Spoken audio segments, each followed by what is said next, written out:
Pemirsa, Presiden Joko Widodo dan Wapres Yusuf Kala memang tidak melakukan sholat Idul Adha di Masjid Istiqlal, Jakarta. Keduanya sedang melakukan kunjungan kerja ke daerah dan juga luar negeri.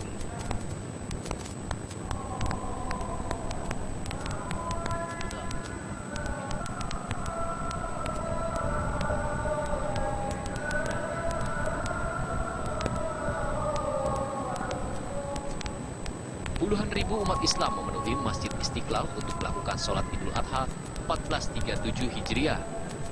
Sholat Idul Adha kali ini tidak dihadiri Presiden Joko Widodo dan Wakil Presiden Yusuf Kala. Keduanya sedang melakukan kunjungan kerja ke daerah dan luar negeri.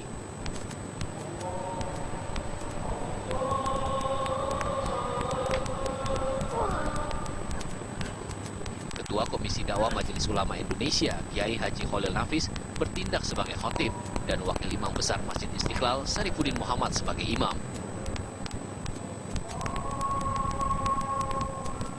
Teladan Nabi Ibrahim menjadi tema utama dalam khotbah yang disampaikan khotib. Dalam pesannya, Ketua Komisi Dakwah MUI mengingatkan masyarakat untuk meneladani Nabi Ibrahim agar Indonesia terhindar dari terorisme dan narkoba.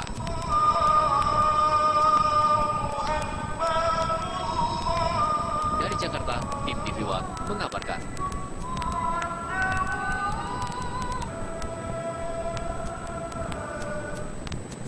Pemirsa, pihak Masjid Istiqlal Jakarta rencananya baru akan malam nanti memotong hewan kurban. Nah, lalu seperti apa persiapannya? Kita akan bergabung dengan rekan Zosa Sosiana yang ada di sana. Zosa, silakan.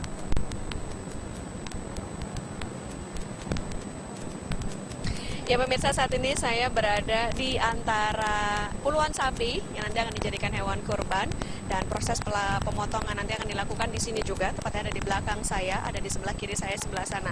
Nah, kurang lebih saya ini berada di tengah-tengah 24 ekor sapi dan ada juga 14 ekor kambing yang akan dijadikan kurban pada nanti malam di Hari Raya Idul Adha 1437 Hijriah pada hari ini. Nah, selain ada 14 ekor kambing dan juga 24 ekor sapi ini, dari keseluruhan jumlah tersebut ada juga 2 ekor sapi yang masing-masing ini diberikan oleh Presiden Republik Indonesia Joko Widodo dan Wakil Presiden Yusuf Kala, yang ditempatkan di ruangan yang berbeda, ada di sebelah depan masjid yang berada di depan sana ketika Anda masuk ke pintu di depan Masjid Istiqlal, Jakarta Pusat ini. Dan nanti proses pemotongan akan dilakukan selesai menunaikan ibadah sholat isya kurang lebih pada pukul 7 malam. Pembagian daging tersebut juga akan dilakukan usai hewan-hewan tersebut selesai dipotong. Tapi sebelum proses pemotongan ini dilakukan, pemirsa, ada 2 tahap yang dilakukan. Pertama, tadi kami sudah melihat dari Dinas Kesehatan yang melakukan pemeriksaan terhadap hewan-hewan kurban ini, baik sapi maupun juga kambing. Diperiksa terlebih dahulu apakah hewan-hewan tersebut layak untuk dijadikan hewan kurban dan akan dipotong pada nanti malam. Dan nanti setelah hewan tersebut sudah diproses pemotongan, daging-daging tersebut juga masih harus diperiksa lagi dari tim medis, tim kesehatan, apakah daging tersebut ini layak untuk dibagikan dan layak untuk dikonsumsi oleh masyarakat.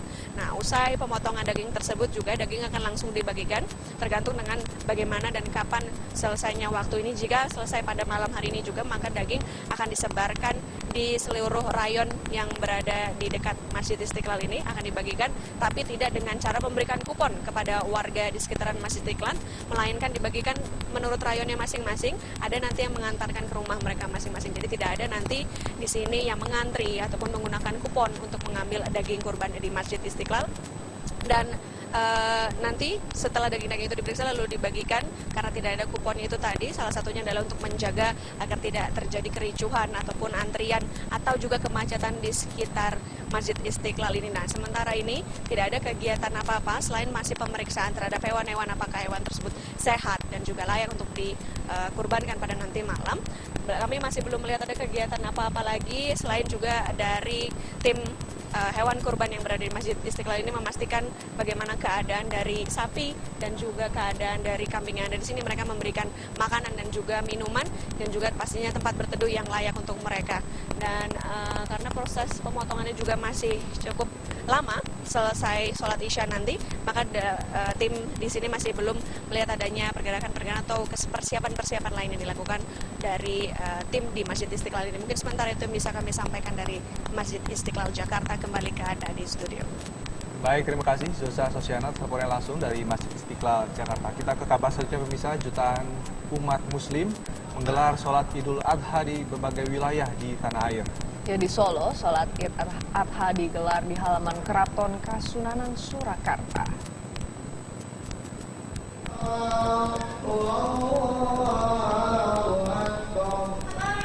Sejak pukul 5.30 masyarakat mulai berdatangan ke Keraton Kasunanan Surakarta untuk mengikuti sholat Idul Adha.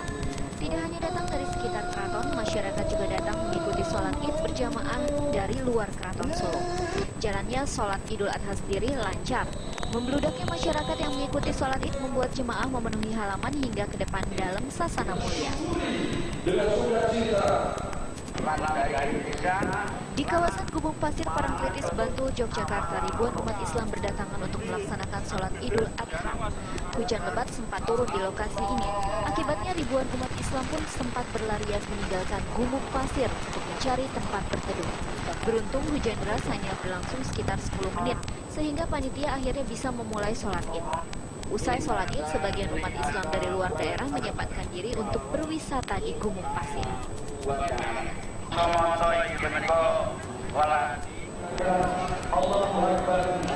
Di Nunukan, ribuan umat Islam melaksanakan sholat Idul Adha di Masjid Agung Al-Mujahidin. Hadir pula Bupati Nunukan Hajah Asmin Laura. Setelah sholat, Bupati Nunukan menyerahkan 14 ekor sapi di Masjid Agung Al-Mujahidin, Jalan Pasar Baru, Nunukan Timur. Di kawasan ini juga Presiden menyumbangkan 1 ekor sapi untuk perbatasan Sebatik di Kabupaten Nunukan.